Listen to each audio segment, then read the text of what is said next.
I now call Mr. Thomas to deliver the commencement address. Thank you, Board of Trustees, President Larson, and most importantly, graduates. Thank you for allowing me the honor and the privilege of celebrating your accomplishments with you today. And Gloria, I especially want to thank you. You gave me a new experience. I don't think I've ever blushed in my life. I didn't even know I could, so thank you very much. I also want to thank you for the kind remarks that you talked about for my industry, the cybersecurity industry. I was recently with a friend who's not in the tech community, and so he really didn't understand what we did. So I spent some time telling him how myself and a bunch of individuals that I work with and around the world were protecting people from cyber attacks, protecting companies and individuals, and making technology generally safer. He looked a little baffled, and I saw a little sadness. I didn't get it. I just assumed that because he was not a technologist, he just didn't understand it. So as I attempted to elaborate more, he paused and said, "No, I watched the news. I just don't see why you're so excited. Looks like you guys are losing." And so it does me good to hear your kind words about the industry that I participate in. Now, in all seriousness, my passion for cybersecurity really arises out of the potential for the chaos and the disruption and a way to harness that to make the world a safer place. And my interest in that stemmed from a question that I was asked when I was younger. And it's the same question that I'll ask you here today. Who are your heroes and why? Now, we don't tend to talk or share much about our heroes, but we all have them. And our ideal of our heroes, whether it's real or imagined, influences the way that we see the world and the way that we act and engage in the world. My heroes were always the rebels, the disruptors, the challengers. In the fictional realm, they were Han Solo, a guy named Shaft, and Dirty Harry. In real life, they were the 1980s version of Bill Gates, Steve Jobs, and Michael Jordan. Now, I specify the 1980s version because that's not the philanthropic, broader thinking versions that we've seen in the last 10 years. I'm talking about the edgy, aggressive, hyper-competitive version of those gentlemen in the 80s. And they changed the way the world worked. They challenged established powers, and they brought new innovations to life. I wanted to be them. And for me, technology was my gateway to leave my world and enter theirs. I fell in love with innovation and technology at an early age. I remember vividly when my mother asked one of her friends to teach me how to program. I can remember that feeling. It opened up a whole new world for me. It was a world of beauty, power, and magic all in one. For those with imagination and determination, it created a whole new world of potential. And it's a world that I desperately needed. So as my heroes before me, I set out and I embarked to be both an innovator and a disruptor. I saw things were broken in the world and I wanted to disrupt them, to shake them up. But I also wanted to create new things. The learning curve on both of these was much deeper and much more complex than I ever expected. So I've come here today just to share a little bit about what I've learned on my effort to achieve those twin goals of innovation and disruption. For a long time, when I think about innovation, I was part of teams that made functional products, but not good ones, and definitely not great innovative products. The same could be said for the business teams that I was part of and that I led. Yes, we understood all the best practices in the world, but innovation and relevance was not in our DNA and it was not in our culture. Part of the problem was how I thought about innovation. I had always thought about innovation as mixing it up or shaking up the established powers. Or more frequently, because I was a technologist, I thought about it as pushing the very boundaries of technology itself. But what I learned is that innovation, true innovation, comes from your ability to notice and see things in the world and imagine new ways to be in the world. And really to do that, it's not a struggle against entrenched competitors or even a struggle against technology. To innovate is a struggle against yourself, to learn, to grow, and expand. That was a long, hard road for me. My career started much slower than I ever expected or anticipated. I finished school with good grades and was energized to take on the world. I worked hard, but I was still left with a sense of blah about the work that I was doing. The work that myself and some of the teams I participated in left not just myself, but also some of my clients uninspired. To add insult to injury, I wasn't nailing this whole thing of excelling with working with teams and working with diverse, different people. I'll never forget that time that someone said, "Corey, we need you to sit this one out. No one's really resonating or getting along with your approach and your style." My style, my approach, people weren't getting along, mediocre work. This, to me, was the height of mediocrity. This was not what I expected of myself. My heroes wouldn't have been proud of me, and I certainly was not proud of myself. So I changed, I evolved, I learned to adapt. I had always looked for that easy rule book about if you just follow these rules, you'll be successful. But we all know today that rule book doesn't exist. There's no easy roadmap to success. But I did start by learning what I could from others that went before me. I learned the best practices on building businesses and designing products. I learned how to best communicate in various settings. I learned how to present. There's this book by Dale Carnegie called How to Win Friends and Influence People. I had to have read that book a dozen different times. And in short, I mastered the art of functional learning. And by the way, it worked. My career started to accelerate. I started to achieve some level of success. But at the same time that that was happening, I was losing a little bit of the joy deep down inside of me. Somewhere I knew that while things were getting better, I had just moved to a better carriage or a better car on that same uninspired train. I had lost my sense of joy, and with the joy was gone, I had lost my sense of wonder, and I had lost the magic. I was not creating this bold, new, innovative world that I so craved and that I so wanted. Recovering that joy required both a change in attitude and a change in approach. I had once held this foolish notion that I was a finished product. And if you're a finished product, why do you need to improve? Why do you need to change? Why do you need to evolve? So really, every improvement that I made wasn't for myself, it was to appease someone else, to get a promotion, or to smooth over some issue. This approach sucked the joy out of every ounce that I spent improving myself. I've learned this.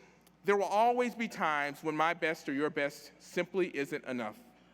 And it's in those situations that you and I will have to decide whether we evolve and adapt and learn, or whether we stagnate and accept the consequences. Now I want to be perfectly clear. I am a huge fan of continuous learning. I've always believed that learning should not stop at school. It should be a lifelong effort. But it's not just learning. It's our entire attitude and approach to learning that matters so deeply. I was once asked the question, "Corey, will every dime you spend improving yourself put $1 in your resentment account?" For the periods in my life when it did, I lost the joy and I lost the magic. Changing my attitude changed how I saw myself and allowed me to learn in a more joyful fashion. And in addition to learning in a more joyful fashion, I had to change what I needed to learn.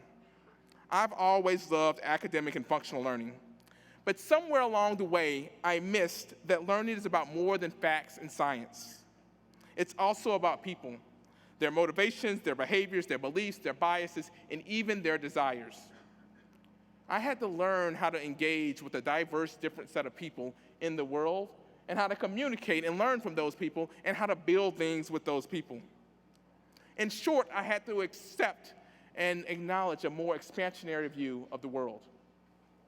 Today, many of my colleagues and myself think of ourselves as expansionary beings. We look for opportunities to grow and evolve, and in the process, we hope and expect that we'll be better people in the future than we are today. I don't know if we'll be successful in every single endeavor, but I can certainly tell you it makes the ups and downs in the process of learning and improving a whole lot more fun. Today, I believe that the best innovators are those who expand their knowledge, but not just the knowledge, but also their perspectives, their senses, and their connections. They notice the deeper truths about the world and imagine new ways of being and then bring that vision to life. This is what I love about the beauty and the power of innovation. But that last part was hard for me, bringing the vision to life. Because bringing vision to life is not a solitary journey. It's about the power and the impact of teams, organizations, and even societies.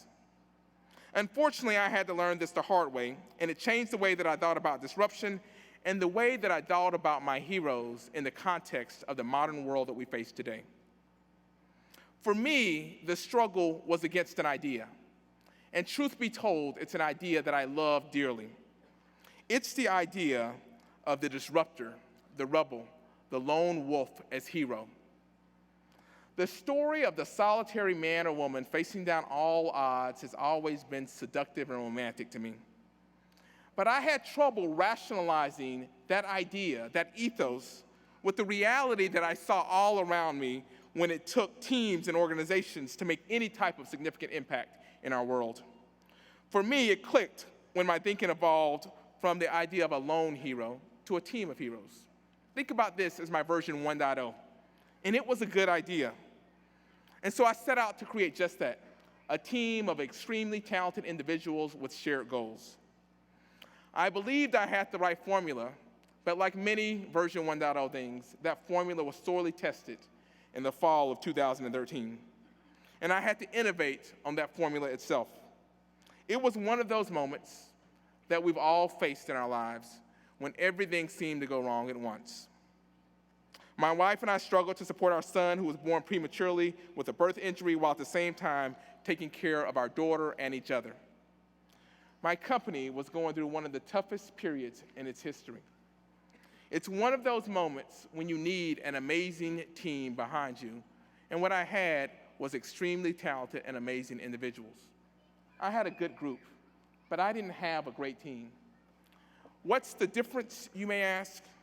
Well, at the core, a group of talented people and a great team are both comprised of extremely talented individuals and even passionate individuals. In fact, they can even have the same goals. But great teams don't just share the same goals, they also share a deep commitment, not just to the organizational mission, but they share a deep commitment to one another. Groups communicate, but teams are deeply aware of each other. They notice the nuance and subtext in each other, and that noticing allows them to not only support each other, but build off the ideas and insights of one another in the most powerful of ways. But most importantly, teams, great teams, employ one of the most powerful weapons in the world, one of the most powerful tools and ideas in the world.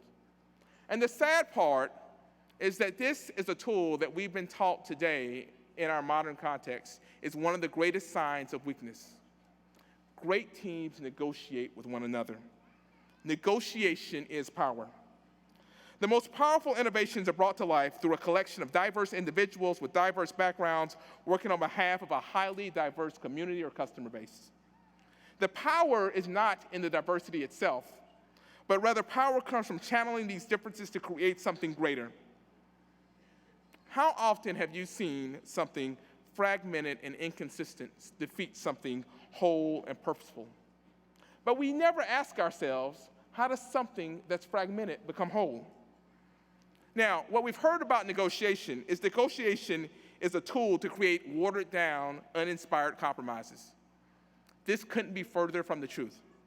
Negotiation is a tool that allows great teams to harmonize and channel their differences to create something new, powerful, and much more innovative than they could have done by themselves or alone. In early 2014, my team and I started employing these tools to create a truly innovative team. It was time-consuming and expensive. We honed our purpose by creating a shared new vision. I went through the painful and incredible messy process of getting people to truly listen and pay attention to one another. And instead of allowing people to make decisions in isolation, I forced them to make shared decisions. And I had to teach myself, not just our team, how to negotiate with one another as partners and how to build something new and imagined and more powerful together. It was a painful process, but we came out of the other side not just stronger, but more resilient, more committed, and more effective. purpose, commitment, awareness, and negotiation. I see these as the foundational building blocks of great teams. But these are not the tools of disruptors. These are the tools of builders. And so I decided to give up the mantra of a disruptor and pick up the one of innovator and builder. Now, the challenge with this, and I can tell all of you graduating here today, building something is 100 times harder than disrupting it, than tearing it down, than breaking it apart. But our society desperately needs builders. And you and the experience that you've gained at the school, at the McCallum School here, with its focus on the intersection of business, technology, and ethics, it prepares you so well to be the builders that our society so desperately needs. And so, I want to end with the question that I started with. Who are your heroes and why? And before you jump to the answer, let me provide a little bit of additional perspective or rumor that's going around today. They say that people don't trust government, their employers, or their churches. Apparently, governments don't trust employers and employers don't trust governments. Church membership is on the decline, at least here. And they say that high-integrity journalism is dying. And apparently, we're becoming more divided all the time. It's supposed to be hopeless. Well, it's only hopeless if you're relying on a disruptor or a rebel hero to actually bring you and bond you together. These times, they require a different type of hero. This requires a hero who is able to build, bind, and bring together the best in people. This type of hero can build and create the jobs and industries that we need to transform ourselves into a better future. This hero can rebuild trust because trust can be earned. And this hero can negotiate and engage with one another and the world to create a stronger, more united place. So I ask you today to be the new expansionary heroes that we need and invent a better world. Thank you.